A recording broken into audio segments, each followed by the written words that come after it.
The Hammer series of combination joiner planers are a great tool, especially for a small wood shop where you get the benefit of a small footprint, but you still get 16 inches of jointing and 16 inches of planing capacity.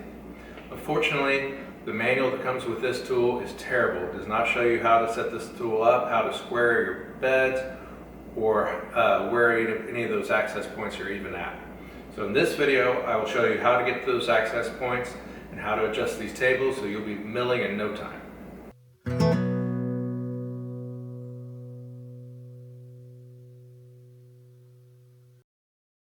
So for most people, when they get this tool from the factory, it's already square and there's not much they have to do to get it up and running.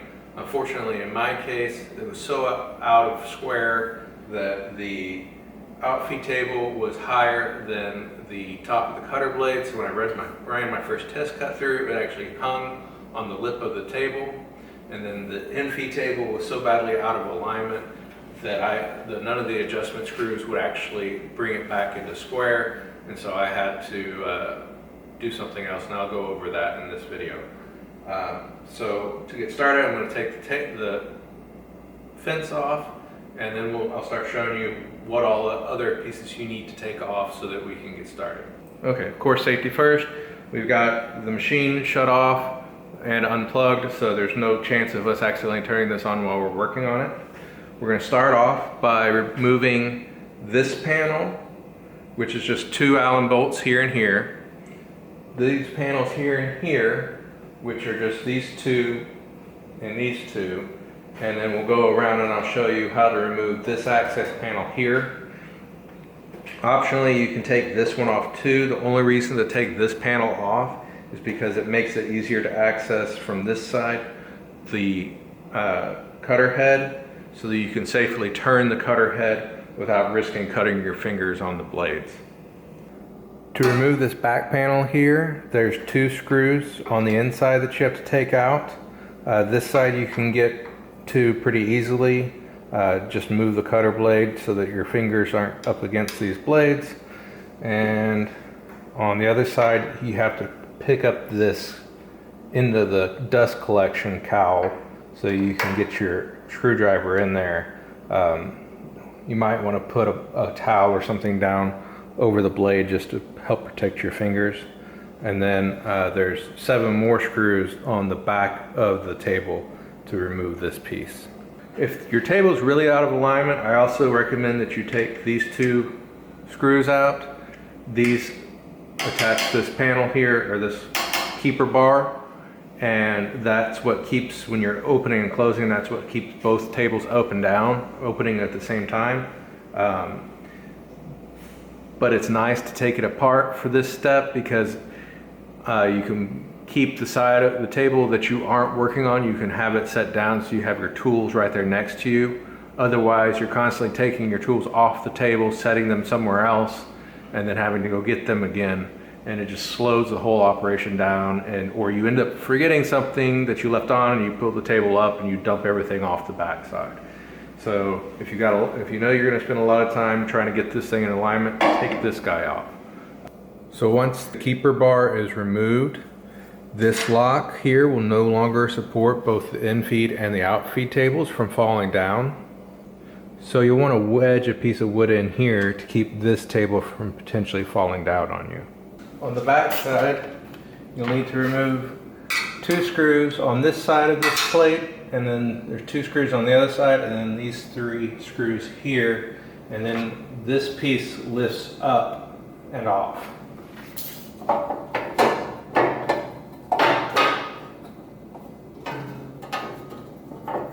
Awkward, get out of there.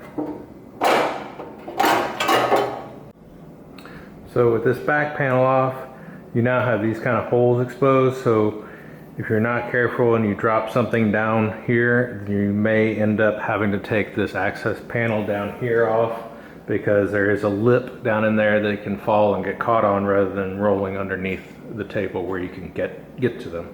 So I'm not going to go into a lot of detail on how to get this table fully set up outside of what is specific to the A3-41. There's a lot of great videos on YouTube already on how to set up joiner tables to get the beds level. I recommend the one by the Wood Whisperer, and that's kind of what I've been using for this.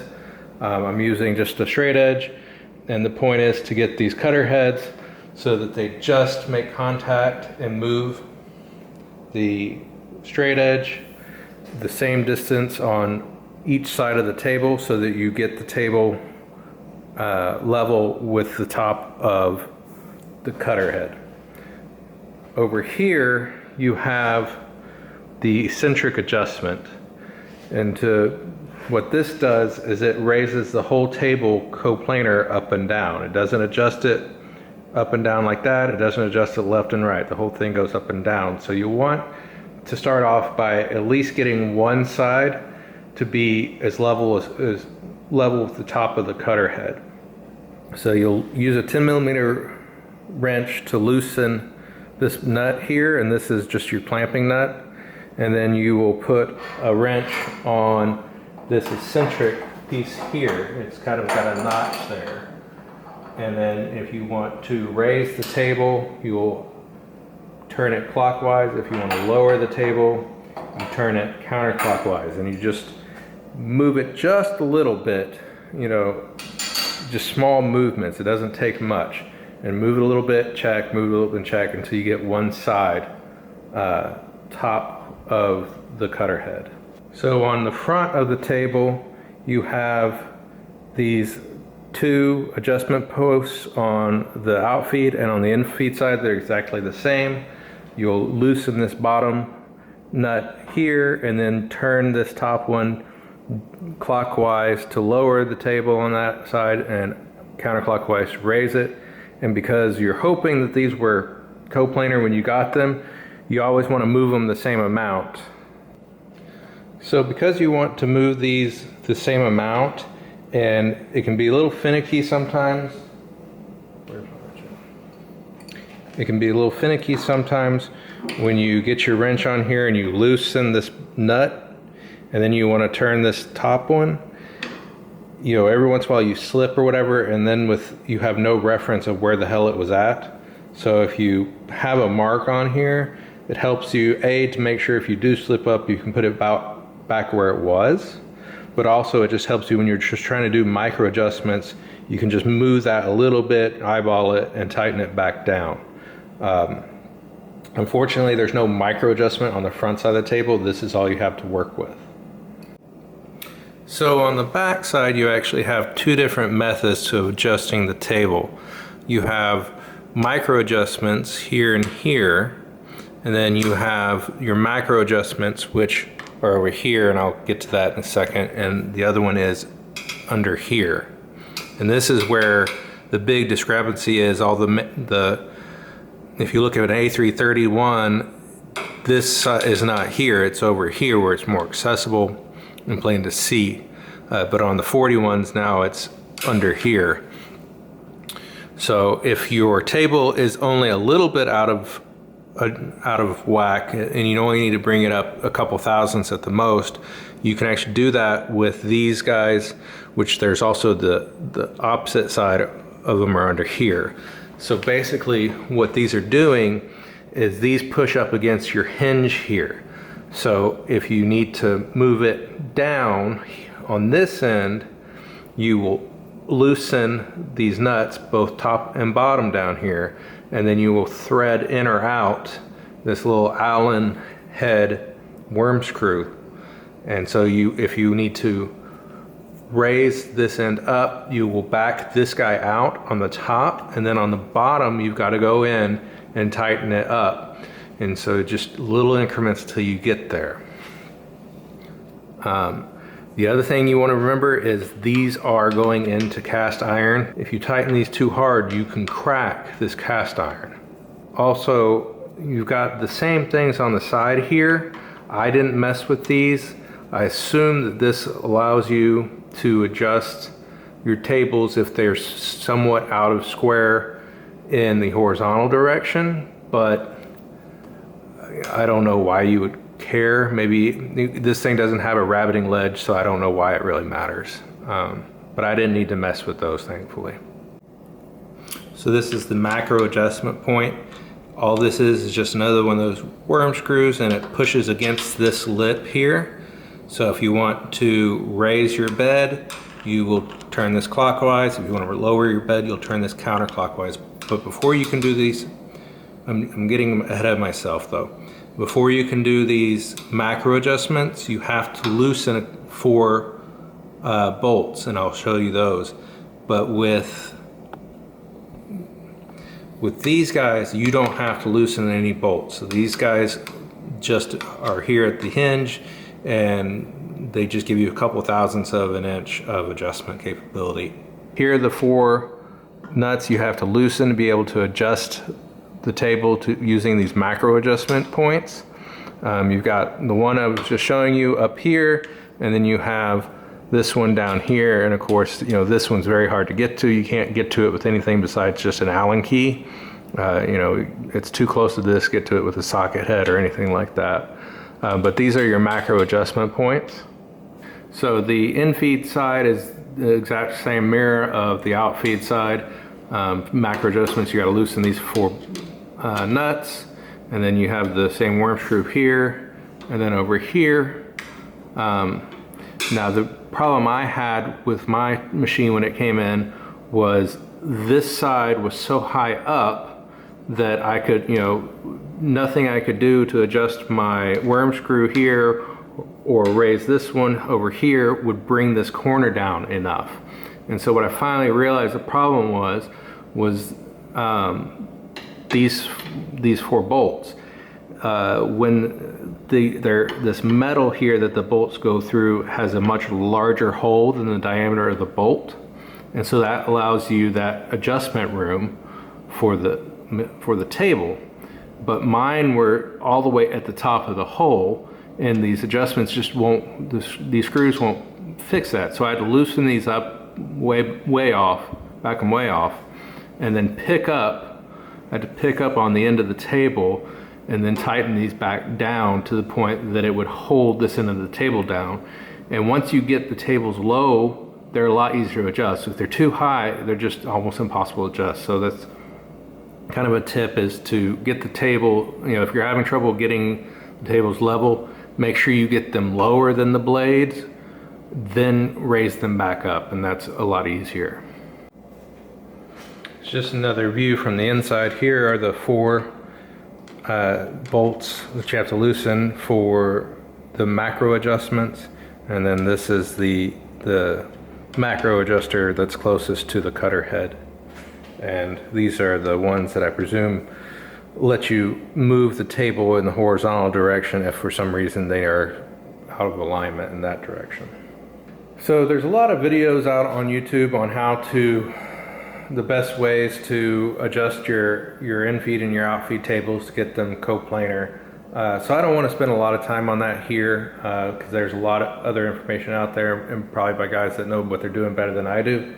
But I just wanted to go quickly on kind of the key points for the hammer machines, because with the tops that raise, they are just a little bit different. First thing is to always make sure that your tables are locked down, because when you lock these down, there's a cam that turns in there, and it does actually change the adjustment besides when it's just all the way down. So if you don't have those done and you get your measurements set up, or you get everything square, it's going to be off as soon as you lock it in. You can do this 2 different ways. You can get your square out and get level with the top of this cutter head, or you can do like a lot of people do and the manual suggests, and you just rotate this, and you want to see, they say you want to see it move 2 or 3 millimeters. Now the problem I have is one blade catches it and moves it several millimeters, and then the other one catches it and just moves it to 2 or 3. So I would say just pick one or the other, and you'll be fine. And so you want to get that so that they're as close on both ends as you can get them. And then once you have the table level with the top of the cutter blade, and you have the height of it where the factory recommends it, then you're pretty much done on this side. You just lock it in. So when adjusting the infeed table, you want to make sure it's raised up all the way. So you slide this across, make sure it's not hitting here so you know that this table is lower, and then use your adjustments on this side to raise this guy up until you can't get a feeler gauge under there, and make sure you haven't raised it so high that you can't get a feeler gauge under there. And then you'll just move it to this side and do the same thing so you get both of these adjusted.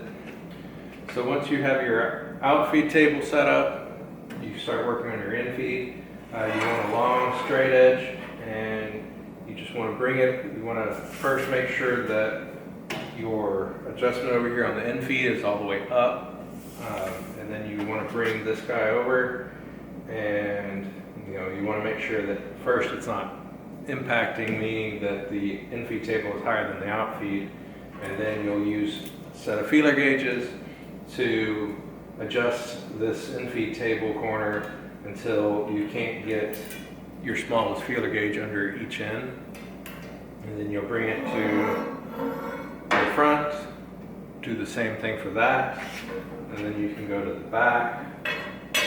And for this, you either need help or you need some sort of block with a slot in it that's either heavy enough to hold this thing down, or you'll need a block that's either heavy enough to hold this thing down, or you'll have to be able to block and clamp it so that it continues the plane of the outfeed table all the way to this end. And then same thing, using feeler gauges to figure out how much of a gap you have here until you lower it down, or if this guy is too high, you will see a gap here, and so you know you got to lower down here. And then you'll bring that over to here, do the same thing, and by the time you get that done, these will be slightly off again, and you'll have to do it again. You just kind of chase your tail until you get there. I will say getting this table set up probably took me between 6 and 8 hours, not consecutively. I did it over a couple of days, and some of that was learning curve because I didn't have anything like this. Hopefully this video is going to help a lot of people out, because I couldn't find any good information out there, and what Hammer sent me was not helpful at all. If your table's really out of alignment, it's going to take a long time to get it there. If it's just a little bit, it might only take an hour or two, but just be patient, and you'll get there eventually. And I think once you get it set up, it's really going to be set it and forget it, and unless you move the tool, I'm hoping you don't ever have to change anything. Okay, last thing to adjust would be if your planer table is not level with the cutter head. You have these 4 adjustment bolts down here. You have to get a wrench down here and a wrench up here, and then just shift these up and down. Of course, you want to do the same thing like you did with the infeed and outfeed table, and you're going to move one, you want to move both on each side until you get it planar. I'm not going to go into a lot of detail because there's a video out there from Preston Hoffman, who was adjusting his A3-41, and he shows you in a lot more detail how to adjust the table, the planar table, and that's the same between the A3-41 and the A3-31. If for some reason there's something wrong with your rollers, you can adjust the roller height by removing these panels on either side. You just pop these covers off, and then you can adjust your rollers up and down. I didn't need to adjust mine, but again, Preston shows you how to do that in his video. So there you have it, how to set up the A3-41 jointer planer so that your infeed and outfeed tables are coplanars and you can get some great cuts out of this machine. I will put a link in the description to Preston Hoffman's video, which shows how to set up an A3-31. For that machine, the planer, the rollers, and the fins are the exact same as for the A3-41, so that's why I didn't go over those in detail in this video.